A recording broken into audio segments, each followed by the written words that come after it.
Hey guys, in today's video, I've got my friend Rika here. Everybody knows him. We are ordering some Mexican food we're going to eat, and then Rika and I are going to kind of reflect back on our time in the Philippines and discuss what we like, what we don't like, what has changed, what hasn't changed, things like that. Stick around.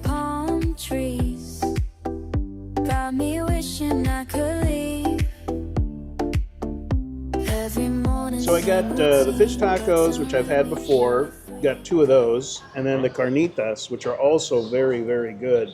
Best I've had in years. Good breakfast. Waiting for mine to come out. I got the a breakfast and the birria tacos. So. Yeah, this Mexican place is, we've eaten here like 3-4 times now. So just waiting for mine. All right, thank you. Good. All right, so here we got the birria tacos, and they are delicious. The old dip.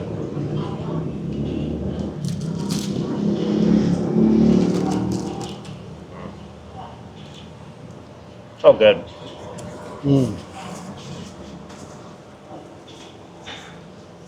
My time in the Philippines, this has been the best Mexican I've had in the Philippines. It is. Yeah. Hey guys, in today's video, I've got Rike with me and of course myself. We're going to talk about how things have changed since we've been here in the Philippines, what we like, what we don't like, etc. And Rike came back in 2012. Yeah, July 2012. July 2012. I came in December 2016. So let's start off with then versus now. Internet has changed a lot. Oh yeah. When I first came, I did my first trip in 2015 and then moved in 2016. And back then, girls and Filipinos in general would just go to internet cafes because not everybody even had a smartphone, or they didn't have the data or whatever. Right. Now it seems like a lot will have, they've got their data so they can get just online. about all of them do, yeah. Yeah. I mean, they all have smartphones no matter how poor. yeah, in 2012, even I didn't have a smartphone back then. And I think I got my first one, I think in late 2013. Yeah. And among the Filipinas, they were these really fast texters because that's all they could do. They couldn't access the internet with their phone. It was what I call a candy bar phone, just buttons. And so, like Gio was saying, they went over to the peso net. I think it was 10 pesos for a half hour or something. Right. And so things moved along quicker with Filipinos online because they only had like that 1 hour. That's right. Yeah. And then when I even called it in 2013, I did a video and I said, once the internet is in the hands of the Filipina, they're going to be open to new ideas. Things are going to change. And they did. Now, I would say the biggest change is that the internet, online dating sites and all that went from bad to worse. Yeah, but if you go out and organically meet Filipinas, just approach them at the coffee shop, the bakery, whatever, it's actually better. Because not that they're not on the internet, they are. Sure, yeah. But chances are they may not be on a dating site. They're not opening their phone to an inbox with 40 other guys that you have to compete with. When you approach them organically, they woke up and thought to themselves, I got to get to work, I got to make some money, I got to do whatever, go to school, whatever. Approaching them in person is so much better than it even was then, because I won't say all, the majority of the scammers now gravitate to the dating sites. Yeah, that's right. So speaking about dating sites, we both agree that dating sites aren't the best in the world. But there is a dating service that is. And if you're looking to meet a sincere marriage-minded woman in the Philippines and you want to check out Christian Filipina, it's one of the most trusted dating sites out there for people serious about faith, values, and real relationships. So whether you're planning to move here or just visiting, it's a great place to start. I'll drop my affiliate link in the description. Check it out after the video. Have you seen any changes in the cities or the province since that time? Any noticeable differences, really? Well, because right now we're currently, my wife and I, we're out at Bohol, and when I was living in Bohol in 2013, Yeah. it was pretty rural. I mean, other than ICM, the big mall and whatever. Right. But especially Pang Lao was pretty much undeveloped other than Alona Beach. So skip forward to now, ever since the airport went in roughly 5 years ago or so, there's a steady flow of South Koreans coming in from Busan, landing. Sure. So that has now spawned a really big, I think it's a Sheraton that's being built. It's giant. And I mean, there's a lot of these like outdoor mini malls. There's a lot more Korean barbecue, which is cool. Right. So I've seen a big uptick in Bohol. In Cebu, you don't notice it so much because of the big city. But Dumaguete, same thing, more restaurants, more, like that whole North End condo section. I was there when they were constructing it. Right. So there has been a lot of buildup over the last 12 years. Yeah, there has. I've noticed a big difference. There has been a lot of buildup, but some of the issues that I see sometimes though is they build these new things, but then they don't properly upkeep, and they start to kind of go down. But prices, of course, have changed from then to now. Yeah, rent is a lot more, even eating out. And it's relative because comparing rents here to rents back in the States, you know, even if you're out in Iowa or something, right, it's a fraction. Exactly. I mean, like most expats I know, I would say on average spend $450 to $600 a month on their lodging, depending on what lease they get, what city. But try doing 600, see what you get anywhere in the United States. Oh yeah, you know, absolutely. So it's still a deal, even with the inflation over the years. What about local attitudes towards foreigners? I have seen a change, for example, in Dumaguete. It feels like they're not as warm and hospitable as they used to, and I think that's just because there's been a lot of bad incidents over the years with foreigners. What about you? Do you see any difference with local attitudes? The last 2 years, V and I have been out at Bohol, and I kind of divide. It's like the Filipinos that I encounter in a business situation, like the cashier at the grocery store, the waiter, the waitress, the hotel manager, whatever, there's an effort on their part to be congenial because, you know, it's good for business. Sure. Now, the Filipinos that I run into, say, just on the street, I haven't really noticed, like I myself, I'm not saying it doesn't happen, but I myself, I can't think of the last time I had a negative interaction with a local. Yeah. But again, that's kind of hit and miss depending on what they've experienced, what area you're living in, and all that. Like right now in BGC with that whole vlogger guy, the Russian guy. Vitaly, yeah. I would imagine being a tall Russian white guy in BGC, you're not going to be that popular or welcome. No, yeah, exactly. All right, so from then till now, what are some of the things that we love versus what's still challenging? I guess I'll start off. Some of the things I still like is the English factor. They're so approachable and friendly, easy to talk to. I mean, you can go up to strangers and just strike up a conversation. It's just always so easy. So that's one of the things that just I would always miss when I leave the Philippines. That's the thing I miss. God, I miss how friendly I could just talk to anybody. Yeah. What about you? What are some of the... That's a definite big one. Because, you know, the both of us, we spent time there in Vietnam. Yes. The people were friendly, but there was the language barrier. Exactly. You know, a lot of it was just hand signals, and, you know, we learned how to say Xin Chao, but that was about it, you know. Yeah. But the people were friendly, it's just the language barrier. So English in the Philippines is a definite plus over Thailand, you know, Cambodia, Vietnam, all that.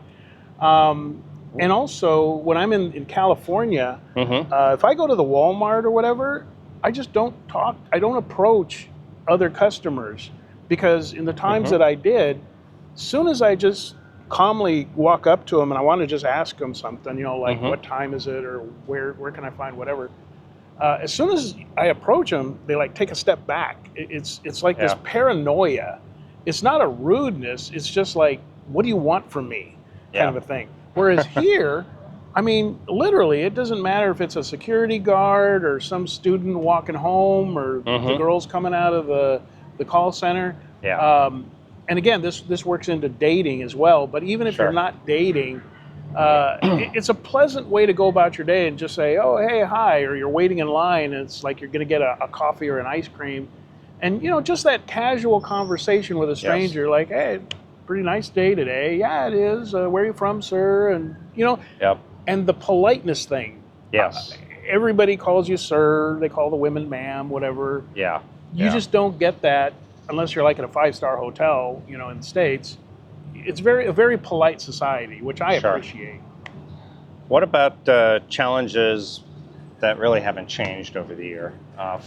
For me, I guess some of them are inefficiency sometimes, the way things work, the bureaucracy of, going to get a license, or when you go to get married, they got all these different steps. And, just you go down to buy a ticket on the ferry. Well, you need to go here, pay for the ticket, then you need to pay the terminal fee, then you need to go do this.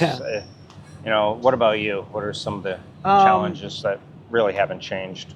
I'd say from beginning till now, bureaucracy's definitely up there, which I get around by only doing one thing a day. Yes. If I got to go renew my visa or something, that's the only thing I do that day. Yeah. I don't try to squeeze in groceries and some other pay a bill or anything. Yeah. So I got around that. Asking directions. Mm-hmm. I kick myself every time I ask for directions because it's always go straight. Okay, and then do I turn left or right? Yes. I'm like, okay, thanks again. Yeah, it's almost like they don't know, but for example, at the grocery store, do you guys have pickles? No, sir, we're out of stock. And then you go around the corner and there's a whole section. Thing of pickles. Yeah. And it's because they don't know, and so just to save face, they say, oh, just out of stock. It's easy. Yeah, I mean, in fact, I would say probably most of the pickles are probably bought by foreigners, so they're not really even sure what it is. Right, exactly. But I will say that it's easy to bag on the negative. Yes. But anytime I get into that conversation with an expat or something, I always remind them, okay, these are valid things, but the pros outweigh the cons. Because if they didn't, I would have left a long time ago. And it's not even, sometimes like if I wrote down the cons versus the pros, I think my cons are more, but the pros weigh much more heavy for me. Yeah. You know what I mean? Yeah, like the English and the friendliness. It's just much more important than, so they don't give me directions properly. So, I agree. So dating and relationships in the Philippines, then versus now, there was less foreigners. There were less people. They had never seen a foreigner in certain areas. So back when I first came, I was walking with a girl in the mall. This was in 2015 in Davao. Girls were approaching us like nonstop. I'm telling you, like 7, 8 times. Stopped her, and they would speak Visayan, and I was saying, what's going on? And they would say, they're wanting to know like how I met you, like how they can find a foreigner. That doesn't happen anymore. Even in the way out in the provinces, you don't really see that. And I think it's because they're just so much more able to get online. They're all able to chat with foreigners now. So what about for you, then versus now? What do you think? Well, I know you're married now, so you're not. Yeah, so I haven't done much dating in the last 5 years. Well, one long date called marriage. But yeah, I would say that my first 7 years, the evolving that I saw going on, again, was that approaching women in person, which is something a lot of guys are traumatized about for good reason, the way things are in the West. Yeah. I can't emphasize it enough. It's a whole opposite experience to walk up. And here's the other thing. Again, we're speaking generalities. Is that the bigger the city and the more expats there are, the more you're going to probably run into games. Yes. Whereas you go to the smaller islands, anywhere, I've said it so many times before, take a map, circle Manila, Cebu, Davao, Dumaguete. Put a circle around those. Mm-hmm. Go look for women outside those circles. Yeah. You know, even Iloilo, you know, or Mm-hmm. anywhere outside the usual expat haunts, Yes. and you're just going to find yourself getting the smiles as you walk down the sidewalk, Right. and you know, you ask some Filipina, like for instance, I remember in Bohol one time, it was like 2013. I went Mm-hmm. into the mall, and I asked one of the Filipina uh, department store girls. Mm-hmm. I said, "Can you tell me where I can find some cologne?" You know, and Mm-hmm. she lit up and she started talking to her friends. And next thing I know, I had 4 of these women, Yeah. Yeah. and they're escorting me to the cologne section. Uh-huh. And they're, in their own little way, they're coyly asking for information. They're like, "Oh, do you need perfume for your wife?" I Uh-huh. go, "Well, I'm not married," and they all lit up again. You know, Oh yeah. Yeah. I mean, so when you're in an area that doesn't have so many expats, and Right. again, you're the rare commodity, dating is just such a plus here. Yeah, for example, I had a foreigner, I don't know, 6 months ago. He was very frustrated. He was in Dumaguete. He said, I just, this is not the dating I expected. I just can't find. I said, well, first of all, you're in Dumaguete. It's The expat overcrowded. mecca. Yeah. And two, I said, where have you been? He's like, oh, just from the hotel, walking on the boulevard, hanging out here at the coffee shop. I said, well, first of all, you're in a coffee shop that's for foreigners. All the foreigners come here, maybe with their Filipina. You're not really going to meet anybody here. I said, have you taken a walk through the department store? Have you gone outside of Dumaguete and explored on a motorbike, Bakong, or anywhere? And he's like, well, no. I said, well, they're not just falling out of trees and into your lap. And I think that maybe they used to at one point, but not anymore. That doesn't happen. So yeah, but it can be done. There's so many, and like I always say, you just need one. That's one right. Good one. All right, guys. So, and again, if you're serious about finding love in the Philippines, don't waste your time on the flaky apps. Christian Filipina is where people go when they're ready for a real relationship rooted in values. Use my link below to start browsing profiles today. Final thoughts. Would you still choose the Philippines today? Well, that's kind of a tricky question. Okay, so Mm-hmm. as a married person, you know, Yes. my wife is Filipina. Mm-hmm. It's perfect for us because she feels comfortable here, safe, all that. Now, if I was a single guy, and again, this is just me, Yeah, yeah. having lived a year in Vietnam, my plan was to stay in Vietnam the rest of my life. It was, okay. But then I met V and I was impressed with her, so I changed my plan. Now here we are married.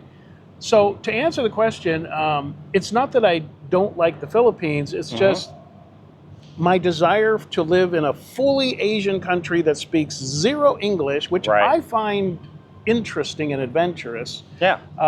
The food is very health oriented in Vietnam. It's a beautiful, beautiful big cities. Yep.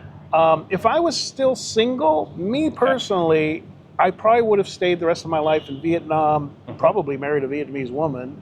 But being married in the Philippines, I'm telling you, I'm having the time of my life. I'm enjoying marriage. I'm enjoying the Philippines. Right now, V and I are doing like a 5-week tour, seeing places she's never seen before, some of the places I've never seen. I mean, life is good. And as I talked about recently, it's not the location. It's where's your head at? Right. You know, are you able to enjoy life just about anywhere? I find that an interesting response because for me, I almost feel opposite of that. I feel like as a single guy, this is where probably the best dating where you want to be. And then I know a lot of guys, I know at least 24 couples who've met their Filipina because they still think Filipinas are the best partners. And then they've went and moved to somewhere with better infrastructure. Right. So I find that interesting. But as I've always said, there's no cookie cutter expat experience. No. I mean, exactly. That's the beauty of it, right? Yeah. I mean, you know, like for instance, you know, Gio and I have talked about this off camera before. If I were to be single here in the Philippines, I would probably be in the outskirts of all the big expat areas. Yeah. I would probably be exploring more of the place. Like, well, Argyle's pretty well known, but places like Argyle that are off the beaten I like path. Argyle. Yeah. Just even Toledo. Just see what's out there besides the main attractions. And that's one of the reasons why I like Buckholland. I think you like it a lot we're as well. loving it. Yeah. Advice for new expats thinking of moving here? Anything? What's your top advice that you usually give? I always say slow down. Top 2 things. Number 1, have your money income nailed down. You don't tell yourself, I'm going to get to the Philippines and do something online. And ways to access. Yeah. I mean, having access to your money, having a solid financial income, because without that, everything else falls apart. Yes. Second thing is, don't make any commitments your first year. Yep. Don't make any babies, don't get engaged, don't start a business, don't loan out big money, don't get married. Give yourself at least a year to acclimate how things work here, what your options are, where there's so many places to live. Solid money, don't make commitments. First year, and you'll do much better than most guys. And I think that even includes long-term leases, like because I think you should kind of hop around and explore a little. Yeah. All right, guys. So I appreciate you coming on the channel and doing a Q&A. Check out Rike's channel. I think everybody already knows his channel, but Rike Life Beyond the Sea.